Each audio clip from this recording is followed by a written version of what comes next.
Handyman, you need a tool belt. No, I don't want to wear a tool belt.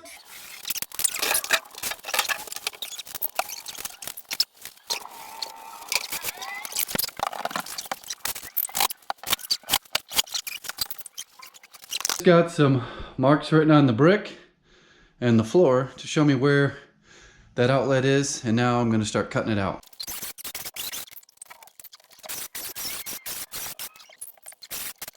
Going to be using some BFS drywall screws to get through that other board, that other sheeting.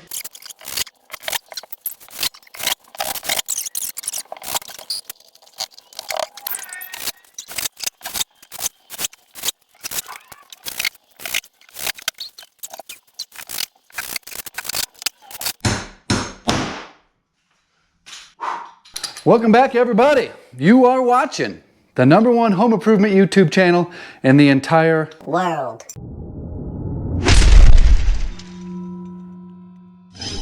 Today we're going to answer a couple crazy questions. To someone who works in construction, we would be thinking that this person's playing a joke on us. There's no way they don't know the answer, and they're just messing with us, they're trolling with us. But I've seen these two questions so many times that I believe they're real. First question is, what the heck is this thing?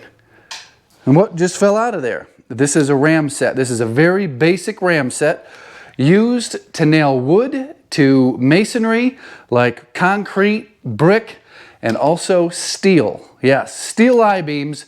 You put your 22 charge in here, you put your pin in it, and you hit it on the head, it goes bang, goes through the wood and goes straight into a steel I-beam. Go down in your basement, you got a steel beam across the ceiling there.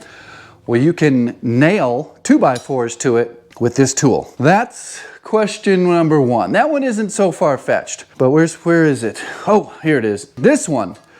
There's an overwhelming amount of people who think everything that comes in this form factor is caulking. That is definitely not true. Caulking does go in here like a painter's caulk. When you were gonna paint and you're caulking in some trim, some molding, that type of caulking goes in here. Another thing that goes in here is heavy duty construction adhesive. This is the primary tool, a caulk gun, used to apply construction adhesive when you're building things. So what I'm doing is I'm attaching 2x4s to this brick here. I'm putting a bunch of construction adhesive, and then I'm using 3 pins. They call these pins and not nails, but we won't get too hung up on, terminology. Just so you know what it is. So what I do, run some glue down both sides on the 2x4 and the brick. I kind of mush it into place, and then I nail it with the ram set. So hopefully that'll answer some questions, because I know they're real now, because I've seen them too many times. Construction adhesive. Very high strength glue is applied with a caulk gun. Why is it cocking those boards together? And they do that too, they make that head movement. Why is it cocking those boards together? I don't get it.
I need to get a sign form or something like that, or a special emoji just for these guys.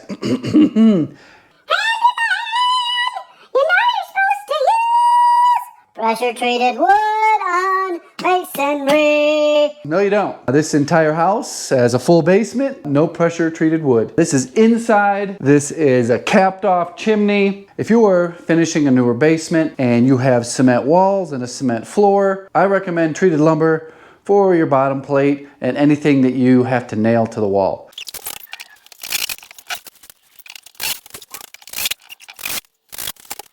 So I've got this new tool here, and I think I showed it when I was installing this section, and it kind of worked. It is a cobalt. Why the heck would I buy a cobalt tool? It's the only one that Lowe's had. Probably should have taken the time to go to Home Depot. So this is supposed to go in your impact driver and be a depth gauge for the proper depth of screwing off drywall. The tip, it looks like it's in good shape, but it's not. And these will wear out fast because that's how they work, is they slip. As you're driving this into the drywall, it only maintains just enough, and you're pushing and you're dimpling the drywall. I'll give you a close-up on a dimple. And then it slips. That's what all that noise is when you see and hear me screwing drywall, is it's that tip slipping and stripping inside the screw. Now on a screw gun, the depth is also set by this gauge here, but the bit is not where the clutch is. The clutch is inside. So these little gizmos here are using the screw tip, screw head as the slip, the clutch, and it makes them wear out fast. I'm going to give it another shot with a little bit higher quality DeWalt tips, screw tips. Link will be in the description. I will not be linking this, but I might try to find a different one. I think it's going to come down to the screw tip quality. And then I may switch back to this if this gives me too much trouble. That is it for this video. Tune in next time and we'll see if we can get that drywall impact adapter to work. And we'll see how long it lasts with the DeWalt tip on there. The cobalt tip basically could screw one sheet of drywall in before it would just slip too much and I couldn't get it dimpled into the paper. Again, thanks for watching. Check the links in the description. And if you've got questions, put them down below. If you got answers, put them down there as well. And we had some really funny jokes in the last one, so you can go back and read those. Or if you got another good joke, put that down below too. Goodbye.